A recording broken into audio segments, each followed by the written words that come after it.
Buenas noches, bienvenidos a una nueva entrega de Toque Final.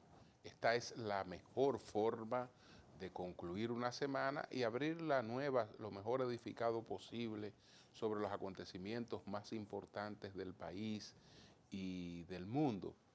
El pasado miércoles estuvimos participando en la puesta en circulación de la 12ª edición o la 12ª publicación de la colección Inicia.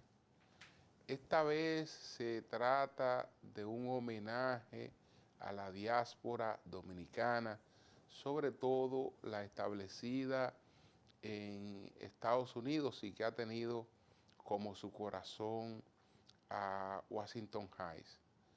¿Qué ha ocurrido?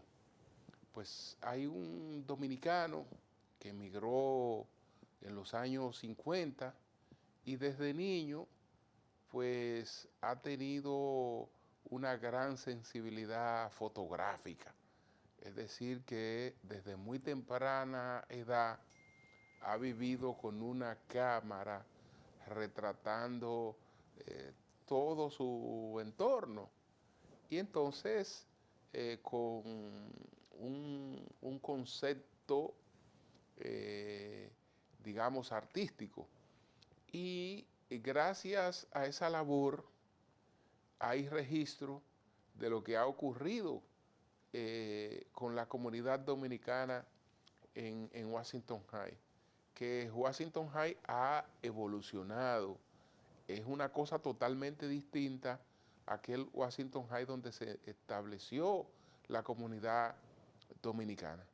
Así como ha variado la comunidad dominicana, así como se han registrado muchos cambios, todos esos cambios aparecen en esta colección, y el grupo Inicia entendió que era una forma adecuada de contar parte de la historia de esa comunidad que se estableció en los Estados Unidos con la finalidad de buscar mayores oportunidades económicas, en principio con planes de regreso a la patria, pero después han surgido varias generaciones que se han establecido en los Estados Unidos, y aunque se mantiene un vínculo que se refleja en la gran cantidad de remesas que recibe el país y en la gran cantidad de dominicanos residentes en Nueva York que viven constantemente viajando hacia la República Dominicana. Entonces, esto fue formidable. Nuestras felicitaciones a Winston Vargas, que es el artista que inspiró esta obra, que ilustra esta obra, y desde luego a sus principales promotores, que es el grupo Inicia. Aquí y allá se titula la obra, está disponible gratis para todo el que la quiera buscar de forma digital, y también pues está la edición física. Esta semana, por otra parte, el Ministerio de Interior y Policía, de manera sorpresiva, pues ha anunciado una gracia, como si fuera una gracia navideña, a las personas que tienen permisos de armas de fuego. Y esas personas con esos permisos vencidos, pues van a tener la oportunidad de manera gratuita de ir a hacer una renovación de sus permisos. ¿De dónde sale esta generosidad? Porque este es un asunto que nadie lo estaba reclamando. Y hay muchas otras cosas que en términos de la economía de las personas son más prioritarias. Esto sale del hecho de que en el pasado mes de septiembre en Interior y Policía se produjo un incendio que convirtió en cenizas los registros de los permisos de arma de fuego y también de residencias en el país. y de manera prácticamente infantil resulta que eso que es un elemento clave para la seguridad del país y para la seguridad ciudadana, nosotros lo administrábamos sin archivos de seguridad. Eso es increíble. Eso no tiene una oficina estratégica manera de explicarlo sin que esto no provocara realmente que cayeran los responsables de esto, que se estableciera la responsabilidad. Y además lo del incendio tampoco nunca se aclaró ni se investigó. Entonces, como no tenemos registro, se ha buscado una forma de incentivar a las personas a que vayan a colaborar para recuperar parte de los datos que habían en ese registro. En esas andamos y eso habla muy mal de las políticas de seguridad. Esa es la entidad que tiene a cargo esas políticas y fíjese cómo anda realmente manejada. Entonces, señores, entre las cosas a ponderar está la visita que esta semana hizo a su país de origen, porque su madre es dominicana, Tom Pérez. Tom Pérez es el director de la Oficina de Asuntos Intergubernamentales de la Casa Blanca. Él fue también secretario de Trabajo. Fue presidente del Comité Nacional Demócrata, es decir, presidente del Partido Demócrata. Y es una persona que pertenece, digamos, que es un producto de esa diáspora a la que se le acaba de rendir homenaje con esta publicación a la que refería aquí y allá. Y es una gente, un individuo que por su esfuerzo, por su educación, por la formación que logró a base a mucho trabajo, mucha perseverancia, ha destacado en Estados Unidos y desde luego que es un orgullo de nuestra comunidad, aunque no naciera aquí, pero él se siente dominicano, de manera que sé que en él siempre el país puede contar con un aliado bastante influyente. Vamos a una pausa.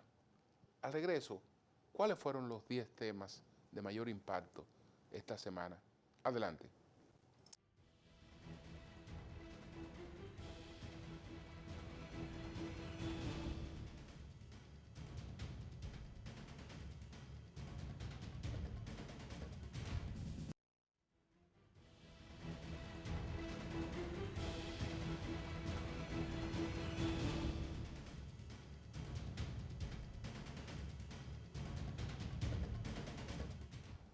Bien, señores, nosotros vamos a presentar de inmediato cuáles fueron los temas, las 10 informaciones que alcanzaron mayor impacto esta semana.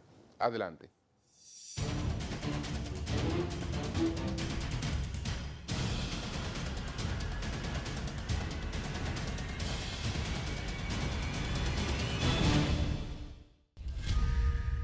La República Dominicana se encamina a dos procesos electorales que para algunos expertos serán de los más reñidos en la historia democrática reciente.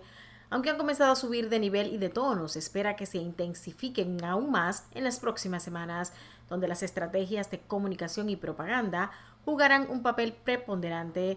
En el primer reto pautado para el 18 de febrero con las municipales y luego para el 19 de mayo en las elecciones presidenciales y congresuales.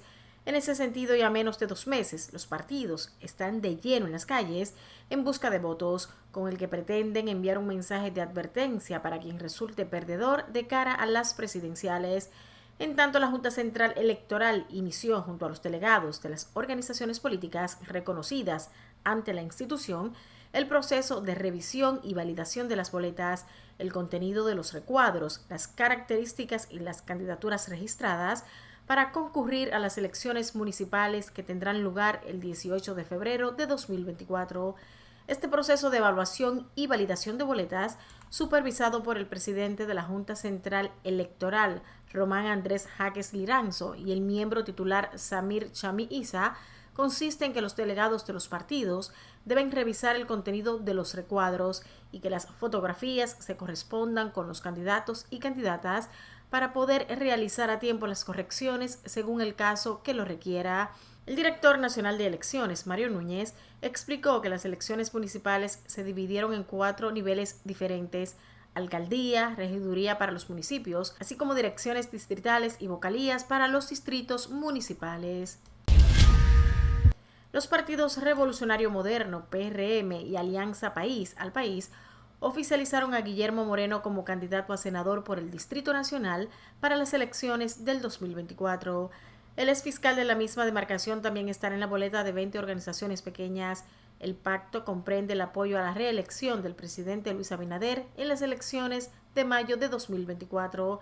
El pacto fue anunciado por José Ignacio Paliza, presidente del PRM, y Fidelio Despradel de Al País durante una rueda de prensa celebrada en la Casa Nacional del Partido de Gobierno, a la que no asistió Moreno.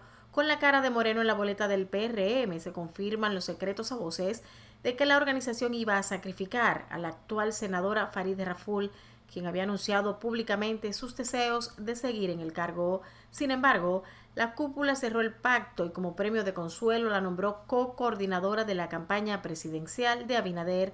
Moreno se medirá al actual diputado Omar Fernández, quien encabeza la boleta de la Alianza por el Rescate RD. El Ministerio Público estableció que la estafa inmobiliaria realizada por la desmantelada red denominada Operación Nido asciende a más de 700 millones de pesos.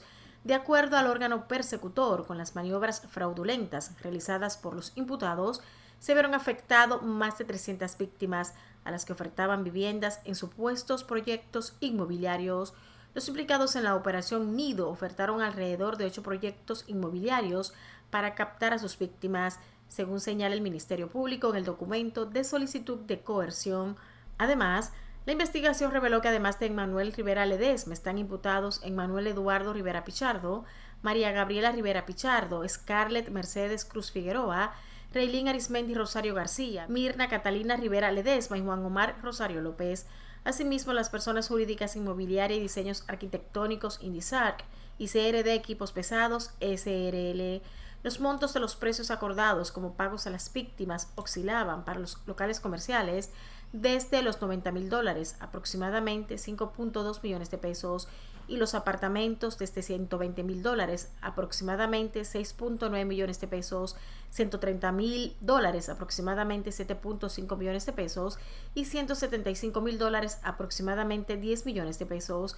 3 proyectos fueron los que captaron más la atención de las víctimas, entre ellos Proyecto Residencial Riviera Tower, Proyecto Condo Hotel y Proyecto Residencial Riviera del Este, donde más de 85 personas pagaron para adquirir los inmuebles. Los creyentes fueron captados a través de propagandas publicitarias engañosas con promesas atractivas de proyectos inmobiliarios, según el Ministerio Público. Además, pagaban cuotas mensuales desde la suma de $700 y $3,000, de acuerdo con el Ministerio Público. El Tribunal de Atención Permanente de Puerto Plata determinó que el pelotero de Grandes Ligas, Wander Franco, que solo sea procesado por los delitos de abuso sexual de una menor, así como seducción y sustracción en el caso que se le conoce en su contra.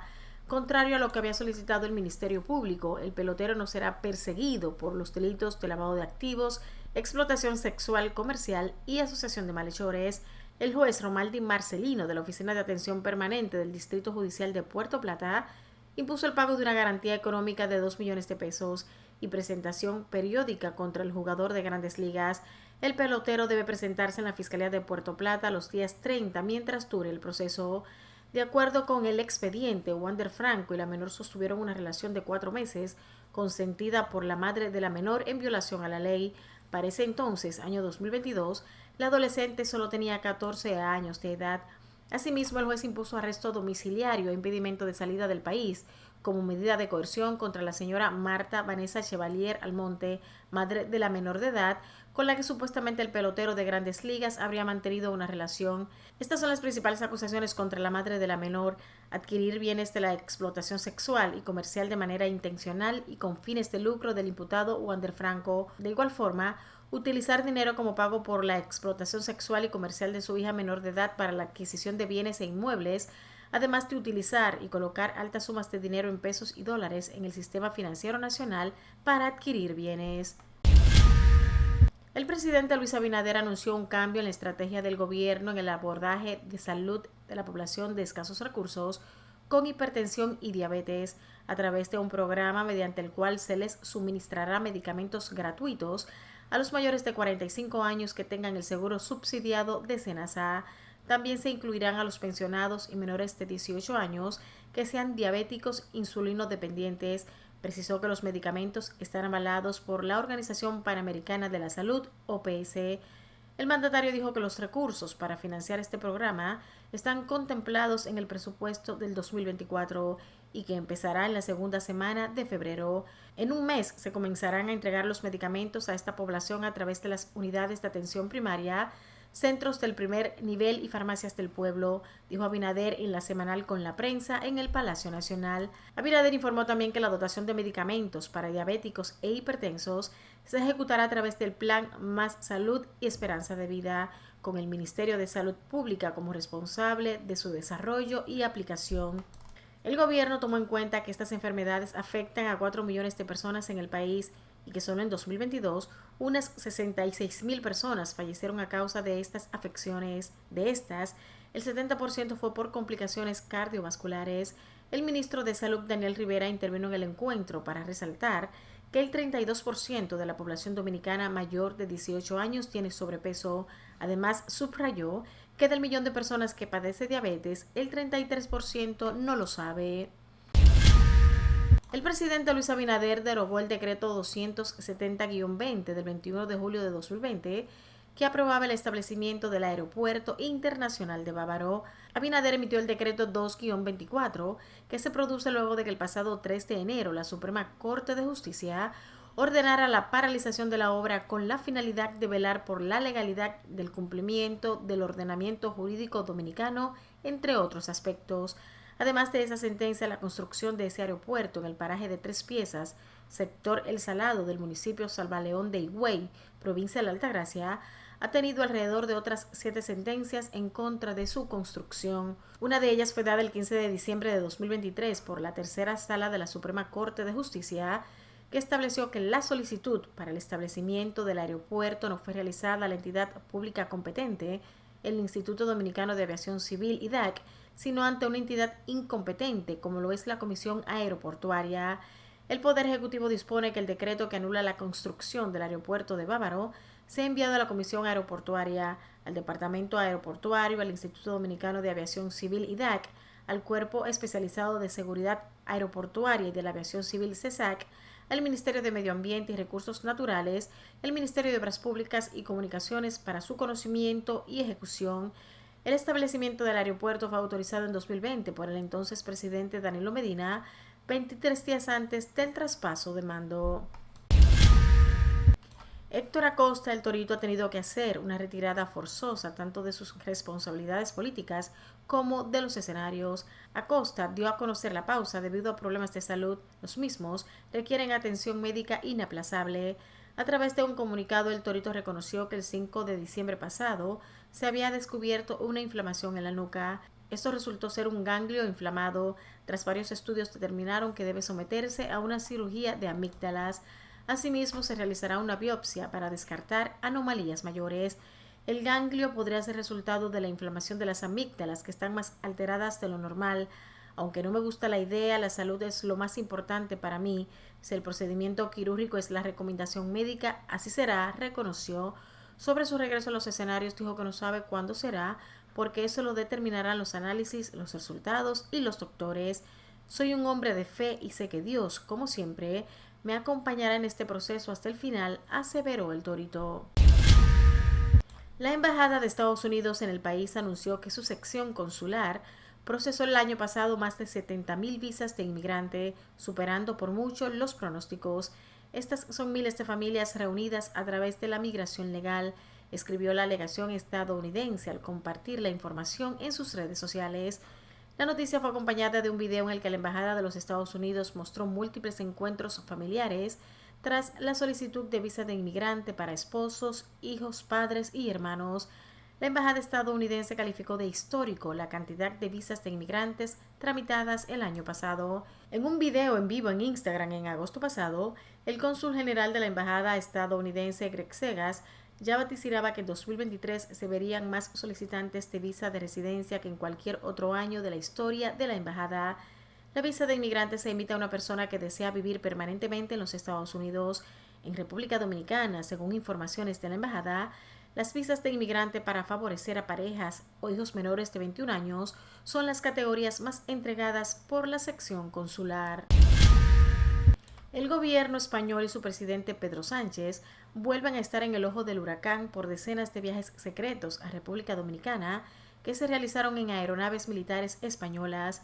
El presidente del gobierno de España, Pedro Sánchez, tendrá que dar explicaciones sobre 33 vuelos secretos en el avión presidencial a República Dominicana. Sin embargo, la presidencia de España solo reconoce con carácter diplomático 5 de los 33 viajes realizados entre 2019 y 2023.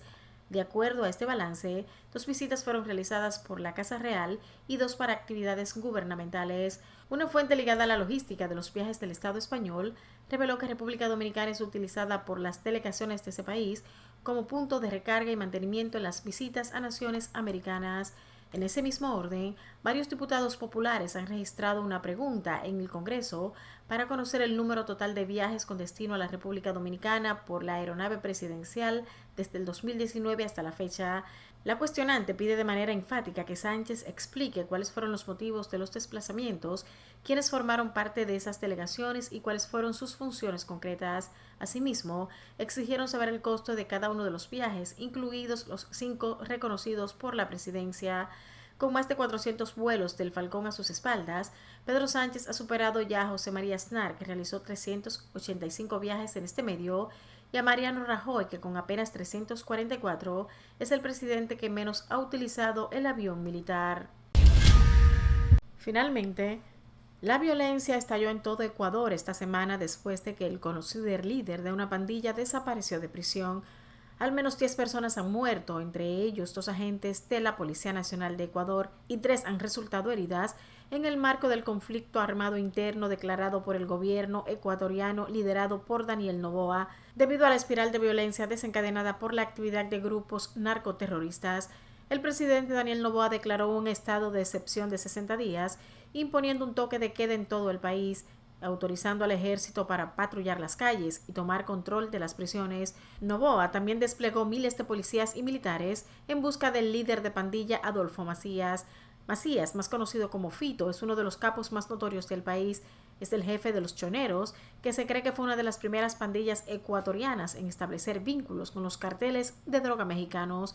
El pasado domingo, durante una redada en busca de objetos prohibidos, se descubrió que no estaba en su celda de una prisión abarrotada de Guayaquil, donde cumplía una condena de 34 años por tráfico de drogas y otros delitos. En otro orden, un grupo fuertemente armado ocupó las instalaciones del canal TC Televisión y tomó como rehenes a los empleados del canal. La policía logró recuperar las instalaciones del canal y detuvo a 13 personas, pero en otros puntos de la ciudad se produjeron hechos violentos en una jornada de terror que azotó varias ciudades del país, incluida la capital, Quito. En Guayaquil, epicentro de la violencia y segunda ciudad en importancia del país, hubo robos, saqueos y tiroteos en zonas comerciales.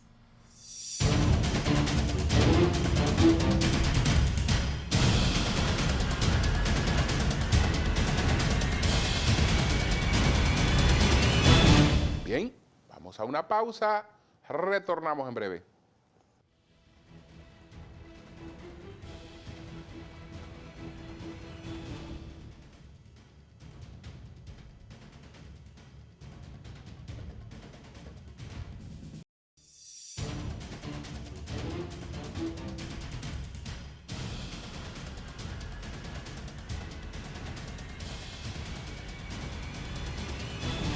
¿Qué pasa con un país que permite que las gangas criminales, el crimen organizado, se vaya agigantando?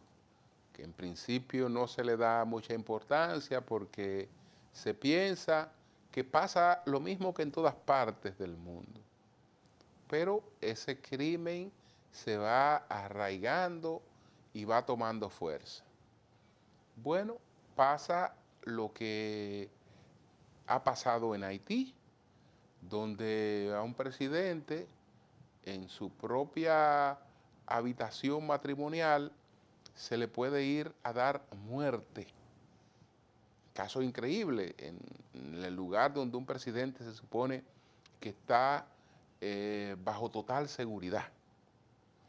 Y entonces se tiene un Estado que el gobierno no lo controla. Por lo tanto, no es un Estado, porque entre las cosas que definen a un Estado, además de el territorio, está la existencia de un gobierno. Y gobierno que no controla territorio no es gobierno. Refiero lo de Haití porque por el camino de Haití pues está Ecuador. Está Ecuador. Ecuador tuvo que desarrollar hace pocos meses unas elecciones presidenciales de emergencia, extraordinarias.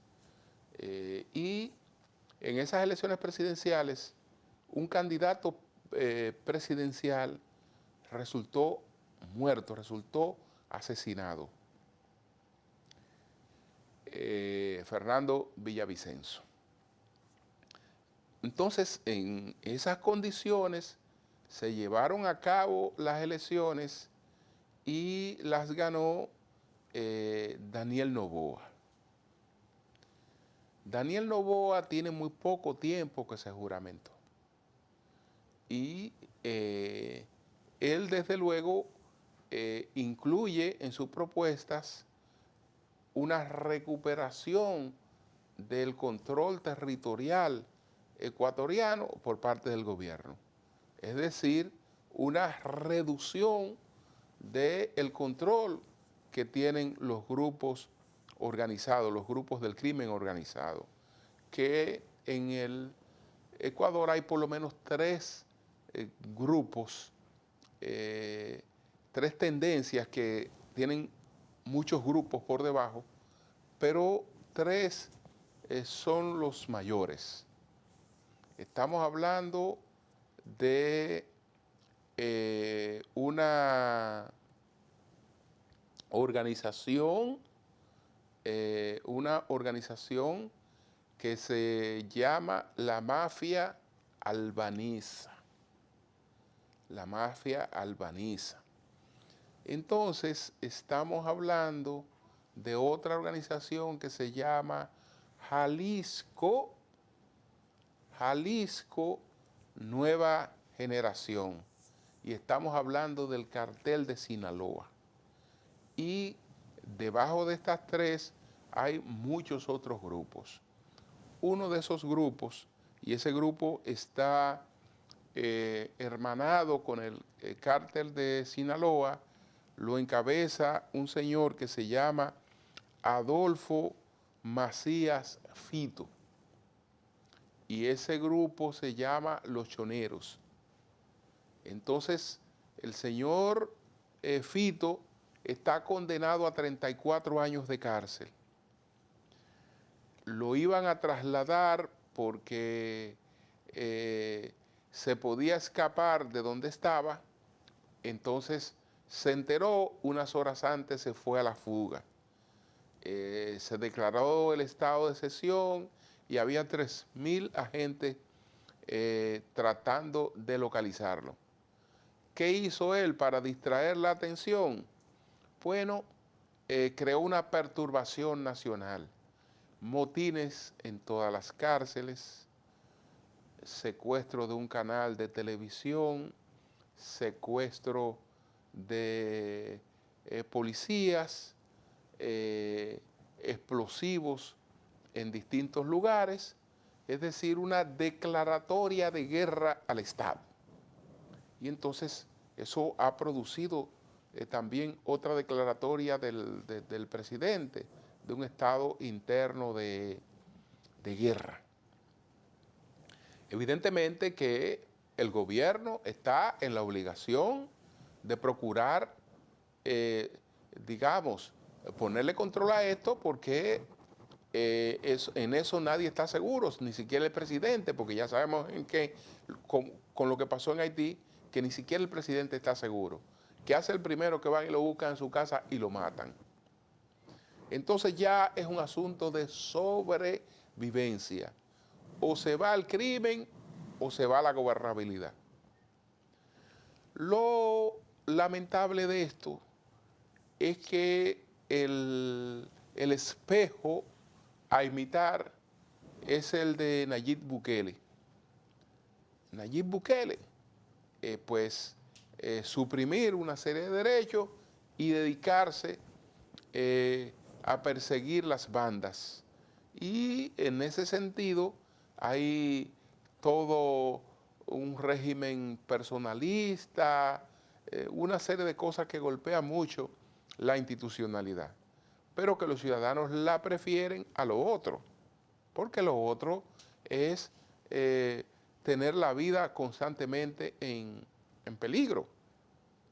Esto no resuelve el problema de la criminalidad, pero la gente entiende que le da un respiro. Entonces, ahí pudiéramos tener otro país buscando la ruta de Bukele. Lo de Ecuador no es nuevo. Ecuador el año pasado tuvo el mayor índice de homicidio de toda la región. Estamos hablando de más de 7.000, casi 8.000 homicidios que se cometieron en Ecuador en el año 2023. Señores, esas cosas deben servirnos para valorar el clima del que disfrutamos en la República Dominicana, donde hay diferencias políticas, pero hemos mantenido siempre una estabilidad y ojalá que no permitamos nunca que el crimen tome la dimensión que ha tomado en Haití y que ha tomado en Ecuador. Señores, vamos a una pausa, retornamos en breve y entonces ahí vamos a lanzar las 3 preguntas. Se las formulamos al exdirector del Servicio Nacional de Salud, Chanel Rosa Mateo, a propósito de unos anuncios que hizo el gobierno esta semana de afiliación al programa HARS, al programa Corazones, y de la entrega de medicamentos gratuitos para pacientes con hipertensos y para pacientes diabéticos, cosa que dice Chanel que se ha venido haciendo desde hace mucho tiempo en la República Dominicana. En breve.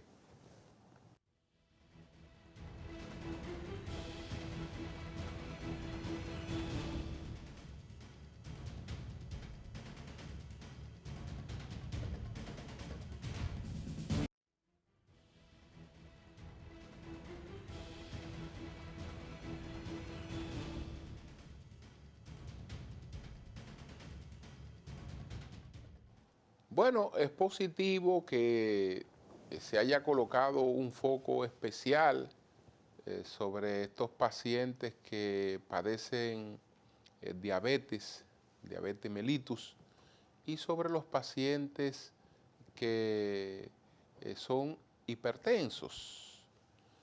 A esos pacientes se le han dado facilidades desde hace tiempo. Ahora el programa incluye otros aspectos.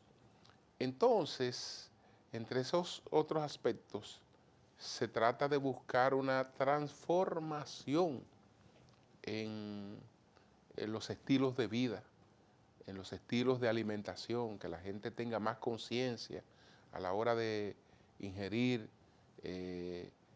alimentos, qué cosas te alimentan de verdad y qué cosas sencillamente lo que hacen es saciarte por el sabor que tienen, pero al mismo tiempo son muy perjudiciales.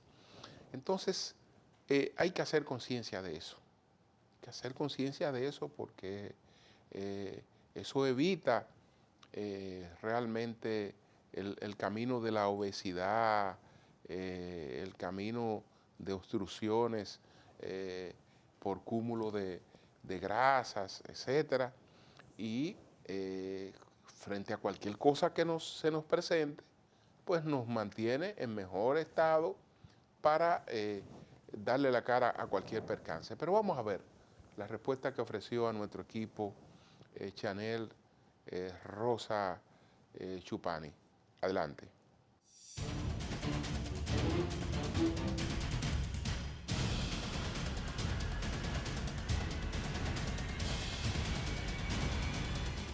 ¿Qué opina de las medidas de auxilio a los pacientes con hipertensión arterial y diabetes mellitus anunciado por el presidente Abinader?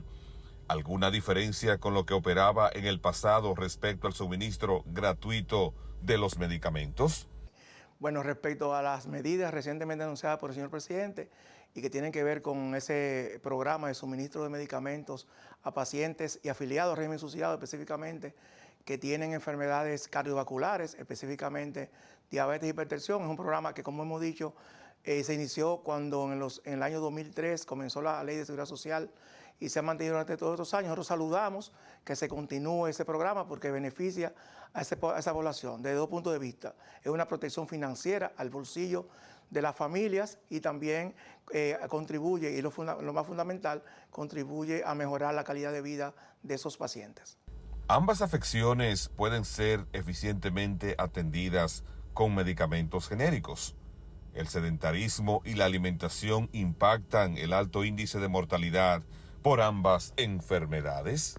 Bueno, respecto a la primera parte de la pregunta que tiene que ver con los medicamentos genéricos, efectivamente hay medicamentos genéricos de buena calidad que Promese compra y que distribuye a esos pacientes que efectivamente pueden contribuir a paliar los males que acarrea estas enfermedades. Y la segunda parte que es tan importante, porque tiene que ver con el estilo de vida, tiene que ver con el sedentarismo, tiene que ver con la alimentación. Y esa era una parte fundamental, porque eso, de acuerdo a estudios que se han realizado, esos dos elementos, alimentación, el sedentarismo y el tema que tiene que ver con la herencia, aporta alrededor del 70% de las causas reales de esas enfermedades. Por lo tanto, cualquier medida que se tome para paliar esa situación es bienvenida. ¿Tienen el mismo nivel de incidencia en todos los segmentos sociales de la población? ¿Son enfermedades más relacionadas con la abundancia o con la pobreza? Sí, hoy día, no solamente en nuestro país, sino en las sociedades modernas, por un tema que tiene que ver, reitero, con la calidad de vida, es transversal a todas las clases sociales este tipo de enfermedades. Por supuesto, las clases que tienen más recursos financieros tienen la posibilidad de dar una respuesta más efectiva, debido a que en muchos casos los tratamientos son muy costosos. También un tema de cultura, un tema de tradición alimenticia que quizás no contribuye mucho. Yo creo que ahí hay que fortalecer la visión que tenga la población alrededor de este tema, porque reitero, la tradición, la cultura culinaria nuestra quizás no ayuda mucho en esos casos y a veces tendemos a comprar en las dietas costosas que no pueden las personas de menores ingresos llevar a ejecutar, pero sin embargo una adecuada educación desde las escuelas es importante lograr un impacto que pueda romper ya lo que es una epidemia, como se llama en el mundo moderno hoy, todo el tema de las enfermedades cardiovasculares.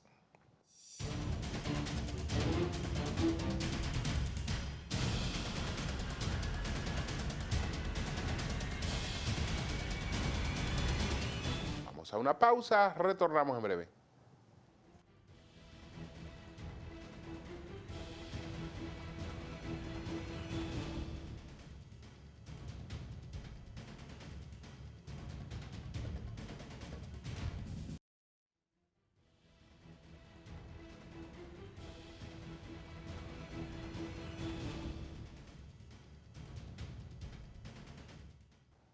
Bueno, por fin se resolvió esta semana la incógnita con relación a la candidatura senatorial del PRM en la capital.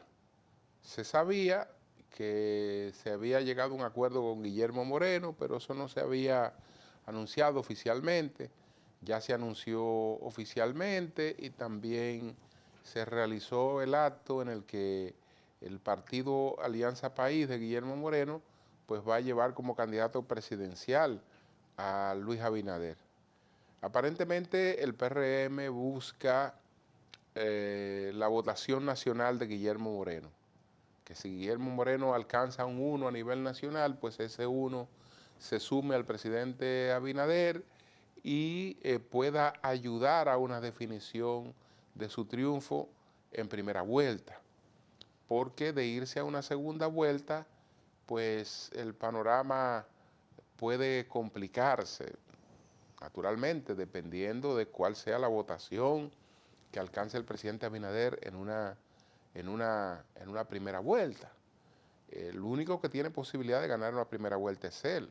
Los otros dos aspirantes, ninguno tienen posibilidad de ganar en una primera vuelta, sino que el que quedara en segundo lugar, pues compite con el que quede en primer lugar y se supone que hay un pacto en el que tendrá el apoyo del que quede en tercer lugar para entonces competir por el primero. Pero todo esto depende de los votos que saque cada una de las propuestas, de la cantidad, del porcentaje con el que quede el que esté en primer lugar, del porcentaje del segundo y también del porcentaje del tercero, porque si el tercero desmejora mucho, suma poco al segundo y prácticamente deja la ventaja de seguir ganando al que quedó en primer lugar en la primera vuelta, en caso de que no se defina el asunto en una primera vuelta. Entonces, lo de Guillermo Moreno es una apuesta a triunfo de primera vuelta. Tiene grandes riesgos, desde luego, porque estamos hablando que en el principal mercado electoral a un partido le imponen una figura que no le es simpática a ese partido ni a esos votantes. Y a los dirigentes y funcionarios de una maquinaria le imponen un candidato que esos dirigentes y funcionarios saben que si alcanza el triunfo no le será amigable en el futuro. Entonces, como que sería trabajar por alguien, por algo, pero no hay mucho entusiasmo. En contraste con una candidatura fresca, en muy buen momento, apoyada por varios partidos y de por sí con el voto natural del voto joven, no importa de qué partido sea. El panorama que se presenta hasta ahora, realmente ahí lo que indica es que Omar Fernández tiene bastante ventaja sobre la propuesta que va a llevar el PRM, que sería Guillermo Moreno. Vamos a ver si Guillermo compensa entonces a nivel nacional las expectativas que se han tenido para dejar a un lado una candidatura como la de Farideh Raful y llevar a Guillermo Moreno como candidato a la senaduría del Distrito Nacional. Señores, por otra parte, tenemos dos plagas en la agricultura. Tenemos la llamada mosca del Mediterráneo, detectada, parece que todavía en un perímetro controlado, en un perímetro, digamos, estrecho, que no es amplio, y tal vez podamos salir de ese problema con monitoreo, con los protocolos del lugar, pero eso ya en el pasado representó pérdidas millonarias y hay que estar pendiente porque puede repetirse lo mismo. Pero eso es con relación a los vegetales. Por otra parte, entonces, a las habichuelas le llegó otro problemita en el Valle de San Juan que se llama Trips, que por igual puede presentarnos serias dificultades. En ambos casos estamos alerta, vamos a darle un voto de confianza a las autoridades de sanidad vegetal, al Ministerio de Agricultura y al gobierno. Es natural que estas cosas se presenten de vez en vez. Lo importante es que sepamos enfrentarlas. Sepamos enfrentarlas. Buenas noches.